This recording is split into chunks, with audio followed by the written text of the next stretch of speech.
Chapter 38, Happy Death Day. Hermione was still tired, sore, and a little shell-shocked when she trudged up to her room after breakfast the next day, lost in thought about a certain wild plan for the summer that had come to her in the night. Harry would be in the hospital wing for another day, and Ron and Ginny were keeping to themselves for the moment, but of course, her 4 roommates cornered her at once. Dumbledore had only told them that the heir and the monster had been defeated at breakfast, and demanded to hear the whole story. Sally Ann hugged her tight and thanked her profusely when Hermione explained what had happened, and she didn't blame her. They were finally safe now. All of her roommates were horrified at what she'd had to go through, especially for the 2nd year in a row, but Parvati was especially concerned. "Hermione, we're sorry we haven't been more help to you this past year," she told her. The other girls nodded in agreement. It had to have been terrifying with all those attacks on Muggle-borns. "We're sorry we weren't paying more attention." Hermione blushed. She couldn't help thinking how she'd been ignoring Ginny for so long. "It's okay, girls," she said. "I got by well enough on my own. You, Potter, Granger." Draco Malfoy stormed up to the two of them, and Ron and Ginny, once Harry was out of the infirmary. He was so livid that he had run ahead of Crabbe and Goyle, leaving them panting to catch up. "My father told me you tricked him into freeing our elf," he spat. Harry and Hermione stood their ground against the Slytherin brat. Ginny trembled, but Ron supported her. "Yeah? Well, he deserves worse than that for what he did to Ginny," Ron shot back. "The way your father treated that elf was abominable," Hermione added. "In the Muggle world, he could get in trouble treating so much as a ferret like that." Ginny conspicuously looked Malfoy up and down and quipped, "Looks like it's a good thing he doesn't," to general laughter. For a moment Malfoy looked more like a fish than a ferret, but he collected himself and said, "You stay out of this, Weaslett. You too." He pointed at Harry and Hermione. "You owe us a new elf." Dobby was freed fair and square, Hermione informed him. "I even checked with the kitchen elves." Malfoy made an exaggerated retching sound. "Ugh, figures the mudblood would be an elf lover. You shut up about her," Ron yelled. However, as he had not yet received a spare wand, Bill was sending him his old one. He couldn't hex Malfoy this time. "It's a good thing I am Malfoy," Hermione replied. "My having an elf as a friend probably saved Ginny's life." "Oh, yes, tragedy averted," the Slytherin replied, his voice dripping with sarcasm. Ron growled, and Harry said, "Sod off, Malfoy," and drew his wand. Malfoy, Crabbe, and Goyle did, too, and Hermione was close behind them. "Expelliarmus," Harry said, while Hermione cast Lumos Solum, both of them using the same spells they had used in the chamber.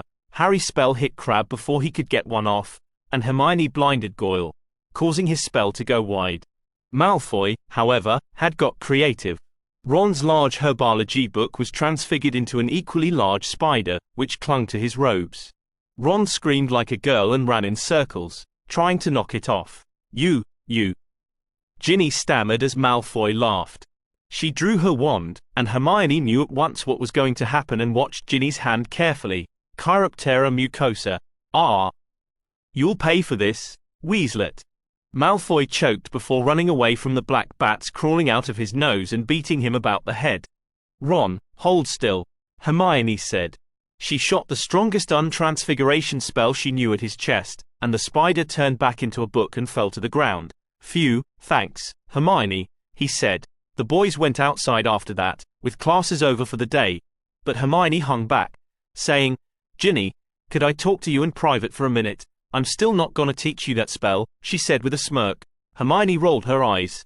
"Not about that." "Oh, okay." Hermione was suddenly aware that more parts of the castle didn't really feel appropriate for this kind of conversation, and she tried to think of an appropriate place to go.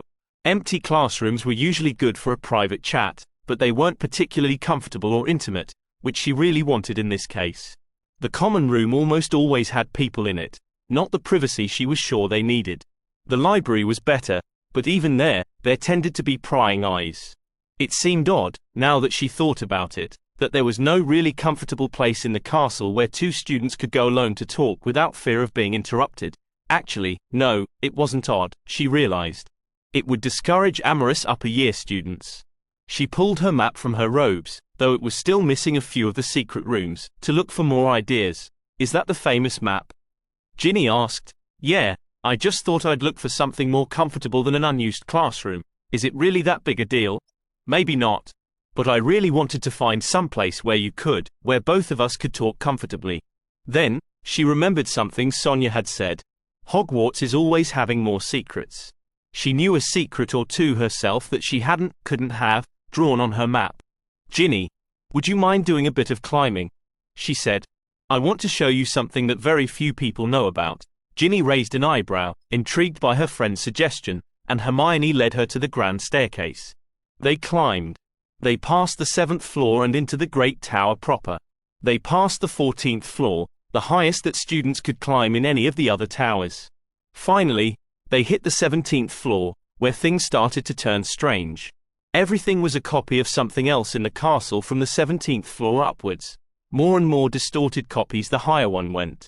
The portraits were blurry and didn't speak, the stairs were crooked, the stones in the walls weren't square cut, and the rooms were based on other rooms in the castle. Ginny was panting. She'd only really conditioned herself to climb up to her dorm on the 8th floor, besides astronomy once a week, rather than Hermione's dorm on the 14th. How high up are we? She asked. High, Hermione said. She was looking in each room they passed, now. Higher than the whole castle from the outside. Really? How high does it go? Forever, I think. It's a weird place.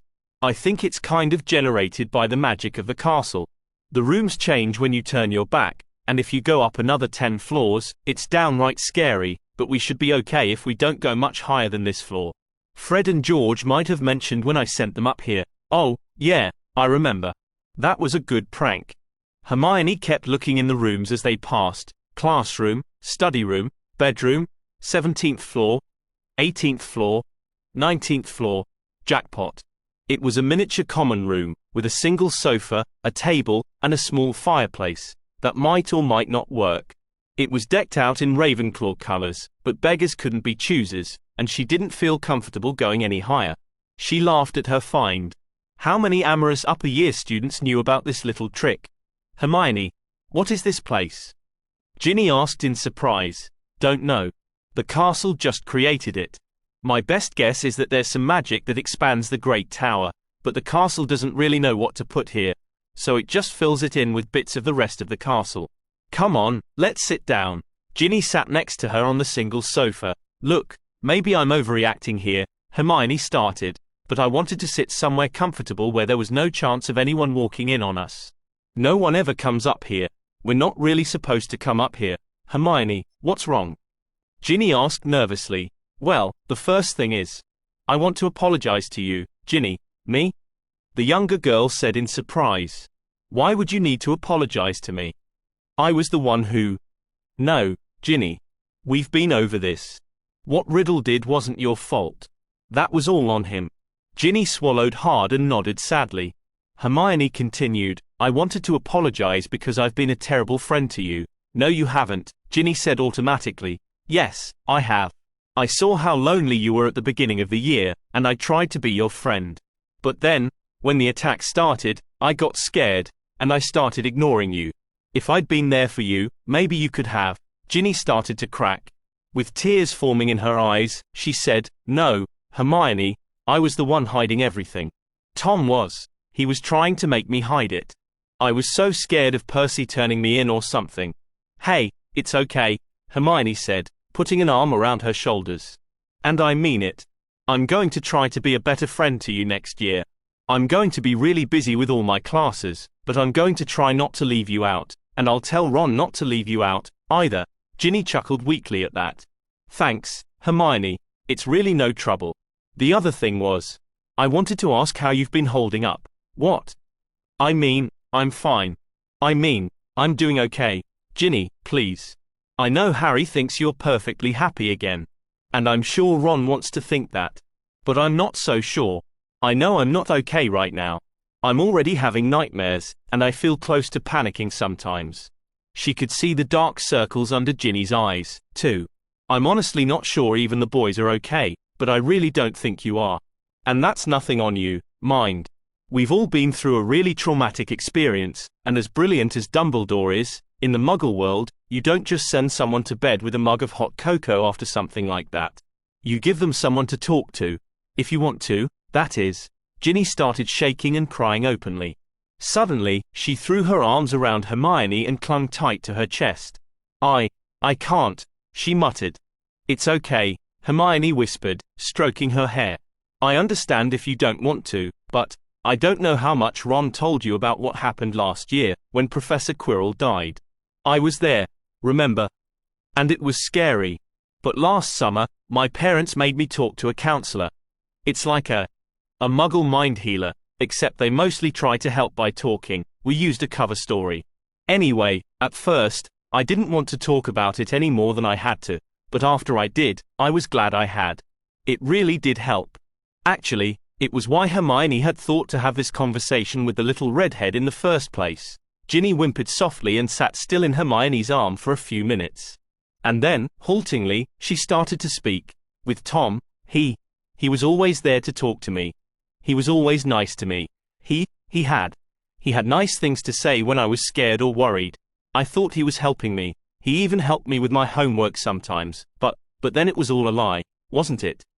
She was suddenly very glad that Hermione had insisted on such a private setting.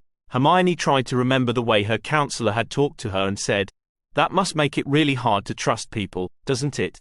Ginny clutched Hermione's robes even tighter and nodded. I thought he was my best friend, she whispered. He was just using me the whole time. Hermione, where do I go from here? There, Ginny, she replied.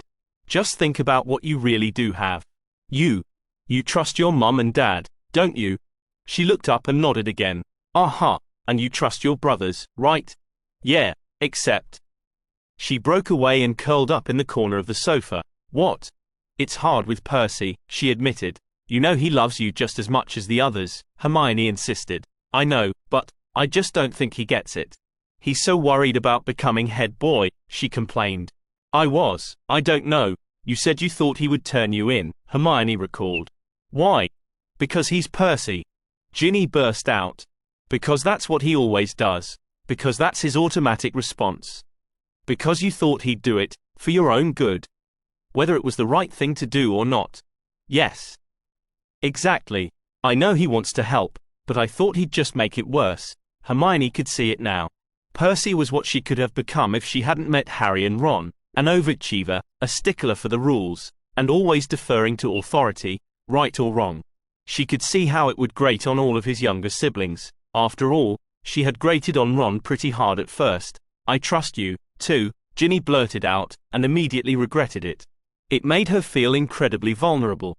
Hermione had been good to her, but she wasn't family, and if the girl said anything to shake that trust now, it's good to hear that, she said lamely. She couldn't help but think it was more than she deserved. I couldn't believe after I tried to. Ginny stopped herself. After you were attacked by the basilisk, and you still came down there to save me, Ginny, I tried running away at Christmas, and I hated it. I'm not gonna be stupid about it, but I don't want to run anymore. I'm really glad that you trust me, and I can't promise I'll be perfect, but I will promise to try my hardest never to betray that trust. Ginny hugged her again and said, Thanks, Hermione. You really are a good friend, and I'll try to come to you if I feel like I need to talk. Actually, there was something else. What is it? Harry, she said nervously. What does Harry think about me? What, you mean being a clueless boy and thinking you're perfectly happy again? Or what does Harry think about Ginny Weasley in general? The second one, I guess, Ginny said, blushing. Well, I know he's really happy you're all right. He thinks you're a nice kid. He knows you're good at flying. And I know he likes your entire family. He thinks you're all fun to be around, and so do I for that matter. But I think he doesn't really know you all that well. To be honest, I feel like I don't know you all that well, and I was at least halfway trying. She sighed. I was afraid of that. Hey, it's okay. There's always time for us to get to know you better. Yes, but... Suddenly the words came tumbling out. You know I really like Harry, Hermione. I mean, I've liked him forever because I've heard all the stories, and I know most of them are made up, but when I heard what he did in the chamber, with a sword, that was amazing. There's so much more to him than the stories. I couldn't believe he'd risk his life like that for me. Of course he would. He's Harry. Besides, you're Ron's sister. We couldn't just leave you down there. We're all here for you. Ginny didn't know what to say, so she just hugged Hermione again, but she still sounded sad. Harry doesn't even know I'm there. though, she said.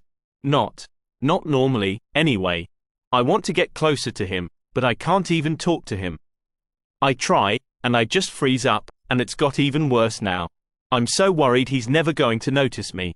I know he could wind up with somebody else someday, but I at least want to have a chance. Hermione looked at her awkwardly. This was fast getting out of her area of expertise. Well, I don't have much more experience with boys than you do, she cautioned, and I wouldn't trust my roommate's advice as far as I could throw them. But I think Harry notices you a little more than you think. But honestly, Ginny, I think maybe you need to stop trying so hard to talk to him. Hear me out. You freeze up when you try to talk to him, so maybe you need to back off and just try to relax around him. Be yourself, and don't worry about what Harry will see. I saw you fly back at the Burrow, and I spent the whole week with you. Believe me, there's definitely a girl in here worth noticing. She laid a hand on Ginny's chest. But you have to be able to let her out. Ginny smiled at this more brightly than Hermione had seen in months. Hermione really thought she would attract Harry's attention if she managed to loosen up, especially if she kept flying like she had last fall. Of course, this was Harry they were talking about. He was almost as clueless as Ron sometimes. She didn't want to get the younger girl's hopes up too much, so she continued, and one more thing. Ginny, you and Harry are both still really young. You have plenty of time for romance. Right now, you should focus on getting to know each other, and when you get a little older, maybe even consider dating somebody else for a while. Who knows? Maybe you'll find out somebody else was really the right one for you all along. Or maybe not. The important thing is you shouldn't put your own life on hold for Harry. You should go out and live for yourself. Plus, Harry's has a rough childhood, and frankly, I have a feeling he's going to be a bit slow on the uptake. Well, I'll think about that, Ginny said, clearly overwhelmed by the unexpected advice. Thanks for everything. How are you holding up, Hermione? Professor Vector asked. Hermione took a contemplative sip of tea as she sat in the parlor of her teacher's apartment. It's hard, she said slowly. It's strange. I felt like I knew exactly what I needed to say to Ginny, but it's so much harder to deal with it myself. Vector smiled kindly at her. I'm not surprised. It's always one of the hardest things to deal with your own problems. Plus, I could tell almost from the beginning that you're one of those people who's your own worst critic. But I hope you feel comfortable coming to me anytime you need to talk. Thank you, Mom. Hermione took another slightly shaky sip of tea. You know what the craziest part is? The scariest thing that happened to me down there, it wasn't anything to do with the basilisk. It wasn't anything to do with Riddle. It was when Gilderoy Lockhart tried to wipe my memories. Her hand started shaking so hard that she had to set down her tea, causing almost as much buzz as the slaying of Slytherin's monster was the arrest of Gilderoy Lockhart for illegal use of memory charms. The news was met with outrage, shock, and outright denial from many of the girls, while many of the boys claimed they knew he was a fraud all along. After being taken away and questioned by the Aurors, the charges piled up, as it was revealed that he had memory charmed dozens of people around the world, who were now being sought out for treatment, enough to potentially send him to Azkaban prison for life. Honestly, that's not all that surprising, either, Professor Vector said. Unusual, perhaps, but not surprising. I know you place a great deal of value on the integrity of your mind. Well, shouldn't everyone? Hermione said hysterically. I mean, memory charms are terrifying. Just a wave of his wand, and he could make everyone think we'd lost our minds. How much is that? Months? Years? Isn't that almost as bad as killing somebody? I mean, I've seen Short Circuit too. What? Muggle film. Never mind. It's just that it's so horrible. You can have everything you were taken away in an instant. Professor, are memory charms reversible? She asked, fearing what the answer would be. Well, it's complicated, Vector said apologetically, but usually yes, except in the rare event something goes wrong. Specific, recent memories can be removed more thoroughly than older or more general ones and are very hard to get back. On the other hand, large memory wipes still require intensive healer's therapy, and roughly as much time as the amount that was lost, but that's still horrible. I could have been laid up for years getting my memory back, even if anybody knew what really happened. We all could have. I'm sorry, Hermione. I don't know what to say. Lockhart is a bad man. Fortunately, he was stopped, and he'll be brought to justice. And his story was so ridiculous, too. She went on. Lost our minds at the sight of her mangled body. Emotional trauma doesn't cause memory loss. Not that much. Not permanently. Vector set down her teacup and looked at her with intense interest. Hermione, what would your parents have done if you'd come home missing months or years of your memory? She shuddered at the very thought. My parents both have Muggle medical training.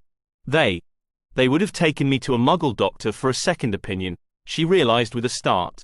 And they would have given me an MRI to see what was wrong with me. Mom, what does a memory charm physically do to the brain? Physically? Nothing. The memories aren't gone. You just can't access them. Otherwise it wouldn't be treatable. Hermione, are you saying that your parents would have recognized that magic had been used on you? Yes. I'm sure they would.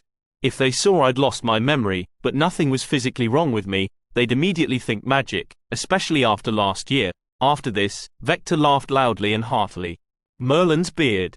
I think Lockhart made a very big mistake trying to memory charm a Muggle-born. You see, so many strange things can happen in the wizarding world, and he was so famous, that most wizards would have believed his story without questioning it, but you say your Muggle parents would have seen right through it, gone to get you treatment, and caught him anyway. I'll have to tell the Auras to tell him that. Wow, I guess so, but still, I could have lost years of my life and spent years getting it back. I would have lost my friends, my teenage years, my career. Not if I had anything to say about it. Once I got my own memory back, I would have tutored you as far as I could take you. You might have got a late start, but witches live a long time. You'd do that for me? I certainly would. Seeing your spellcrafting skills in action, well, I've rarely seen such a combination of raw intelligence, courage under pressure, and dedication to your friends. After the past 2 years, I'm not going to leave you, Hermione Granger, and I don't think your friends would be ones to abandon you, either. Hermione leaned across the table and hugged her teacher. Thank you so much, Professor. I know my friends, too, of course. Harry would have been in there with me, but when Ron came and knocked Lockhart down and took off the invisibility cloak, that was pretty impressive. Vector smiled to herself as her student's face lit up talking about her friends. She was in for a rough summer, perhaps, but she was going to be fine. Muggles call the cavalry, no. She said. Yes, that's right, Hermione laughed. I never thought I'd be so glad to see a student breaking the rules. Her professor laughed with her. Things have got really weird around here. Sadly, yes. An awkward silence stretched after that painfully true assessment. So how are your differential equations going? Vector asked. Hermione shrugged. They're going, on schedule. It's kind of creepy because I can already see the elements of curses in them. It can be, yes, but you get used to it for the most part, and many other powerful spells are described with differential equations. Hermione nodded to her. So what's next for you? Well, I was thinking maybe linear algebra. Really? Vector said interestedly. You know, that is starting to touch on advanced arithmancy research. It is? Of course. A lot of advanced techniques are in linear algebra, solving arbitrary linear systems, regression techniques, Fourier expansions. I'm pretty sure it's the maths in quantum mechanics, too. Quantum mechanics. The Muggle science of the fundamental physics underlying all matter and energy. Well, then, it's not surprising it's involved in so much advanced magic. She gazed off into space in thought for a moment. Hermione, would you be interested in an independent study in advanced arithmancy? Hermione's eyes grew to the size of saucers. Professor, do you mean, like, N-E-W-T, level arithmancy? Strictly speaking, I'm talking about master's level. But that's not really the sense I mean. I mean that if your linear algebra book is as thorough as your calculus book, you may well reach the point where you could teach me a few things this fall. Don't mistake me, you still have a long way to go in actual spellcrafting, but I'm suggesting that we could explore the applications of the maths you're studying with those arithmantic techniques that you already know. It won't exactly be cutting edge, at least at first, but I think we may be able to put together a paper for the Annals of Arithmancy by the end of next year. It wouldn't need to be a major commitment. I know you'll be very busy with your new classes. Perhaps just an hour a week would be enough. Mom, I don't know what to say, Hermione stammered. That would be wonderful. But, why are you offering this to me? Because I'm very interested to see what you'll come up with. Because you're easily capable of it. And one other reason. A mastery normally takes 3 years of study post-Hogwarts. But if you get a head start on the research before you take your NEWTS,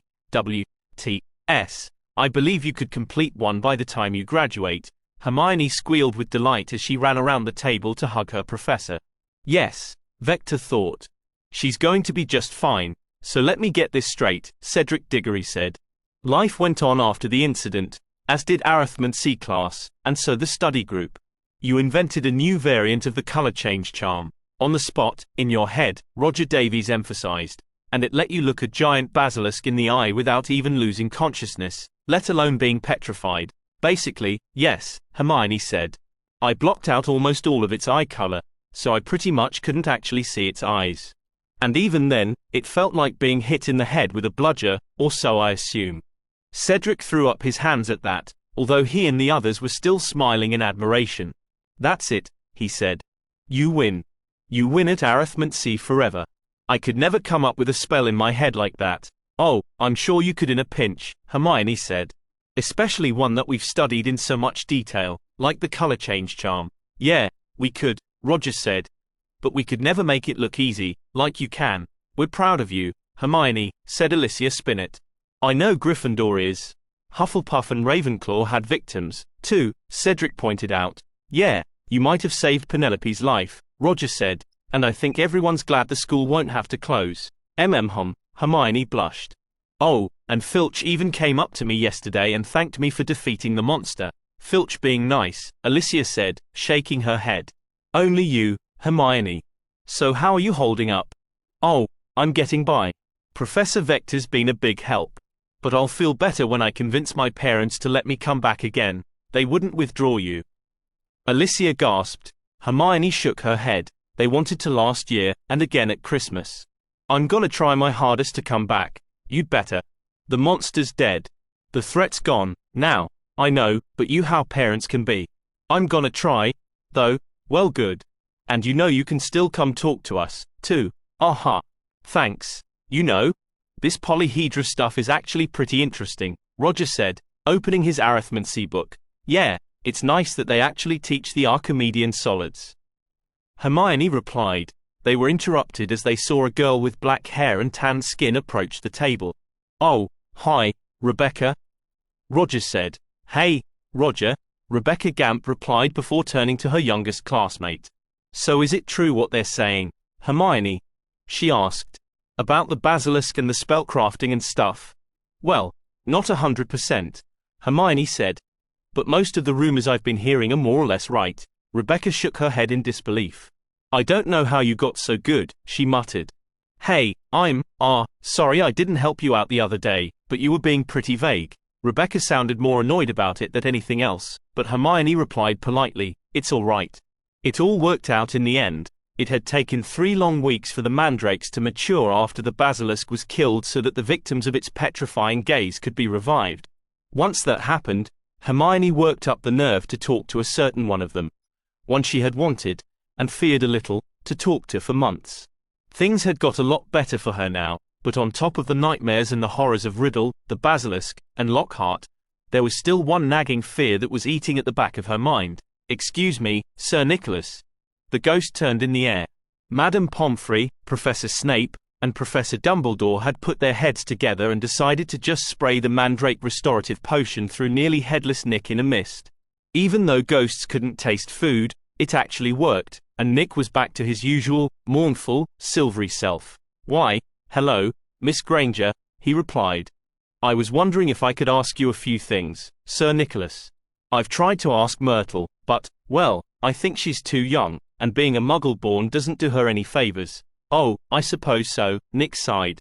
Actually, I suppose I must thank you, both for defeating the monster and saving the school, and also for helping Myrtle. The change that has come over her is simply miraculous. What did you want to know? Hermione's folded her hands to suppress their trembling as she asked, well, the first thing was, how does someone actually become a ghost? Nick's shimmering countenance fell. You are very young, he said. You do not know what you are asking. He started to drift away. Hermione ran after him. Please, Sir Nicholas. I've faced death enough times, now, I think I need to know. The ghost's eyes narrowed in evaluation of her. He seemed to be considering whether to respond, but finally, he said slowly, "A witch or wizard may choose to remain behind when they die, may choose to leave an imprint of themselves behind, to walk palely where they once trod in life.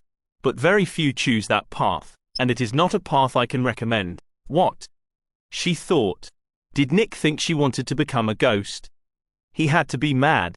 Talking to Myrtle, "I couldn't recommend it either," she said. Nick was so surprised that his head wobbled on his neck. "You couldn't?" he stammered. "But then, why would you want to know?" "Because I wanted to know how you, Myrtle, all the ghosts. I'm sorry, but how you became trapped like this, Sir Nicholas." "You say it's a choice?" "What, some kind of spell? A ritual?" "Nothing so concrete," Nick replied coldly. "Our secret is only that we were afraid of death. The choice is the choice to give in to fear, to remain behind, trapped forever between the world of the living and what lies beyond.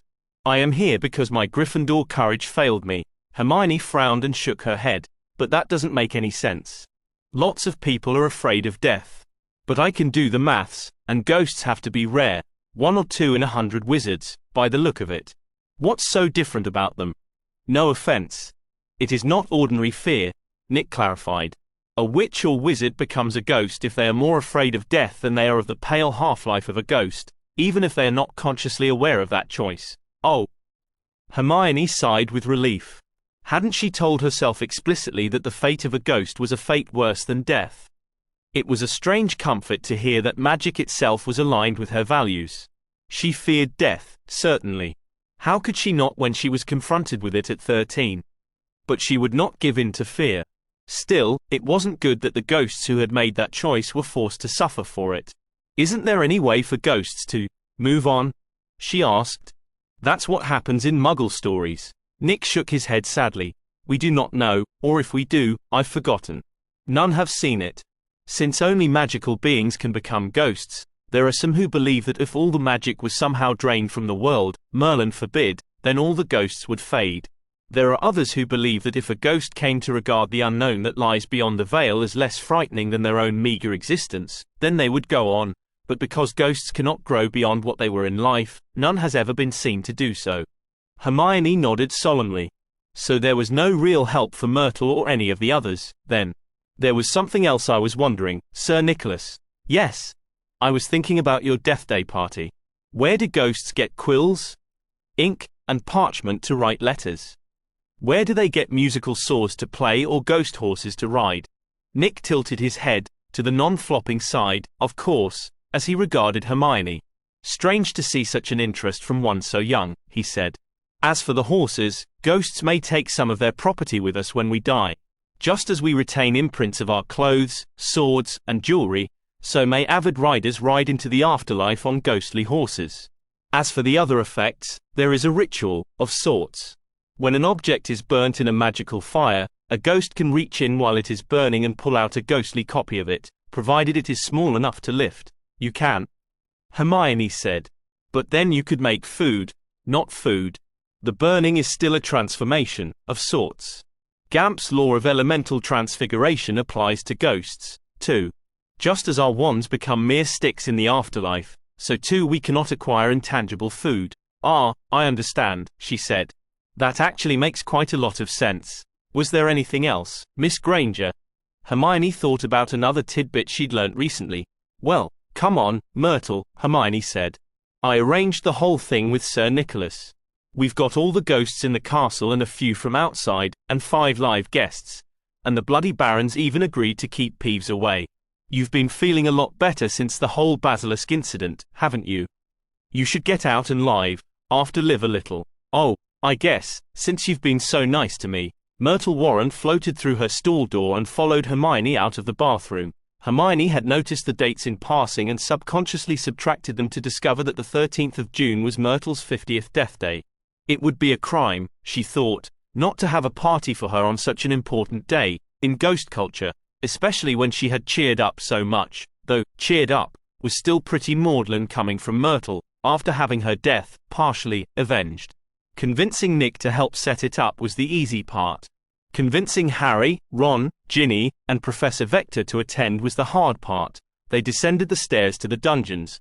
turning the heads of the few people they met on this Sunday afternoon to see Myrtle out of her bathroom. All of the live guests were wearing their winter cloaks, fully prepared for the cold this time. The party was a lot smaller than Nick's, but the atmosphere was similar. The dungeon was lit with tall black candles burning blue. There was no orchestra of musical saws at this party, but it turned out the fat friar played a mean fiddle, and there was passable dancing. And rotten food was laid out on a table, including a tombstone-shaped cake reading, Myrtle Warren, died the 13th of June 1943. Myrtle began crying, uncharacteristically, with joy when she saw the festivities, and of the other ghosts greeting. "Thank you, Hermione, Sir Nicholas," she said. "No one's ever done this much for me before." "Well, you helped us, too," Hermione said. "And besides, no one should have to be alone on their 50th death day." She trailed off awkwardly. Myrtle stopped crying and turned to her curiously. "Hermione, you're a Muggle-born. How did we get to the point of putting those words together?" "I've been asking myself that for 2 years, now, Myrtle. I have no idea." "This is all, Miss," Sonia squeaked. "This is being the whole castle." "Really?" Hermione said excitedly. "The whole thing?" It was the last week of the term, and Hermione had finally completed her map of the castle.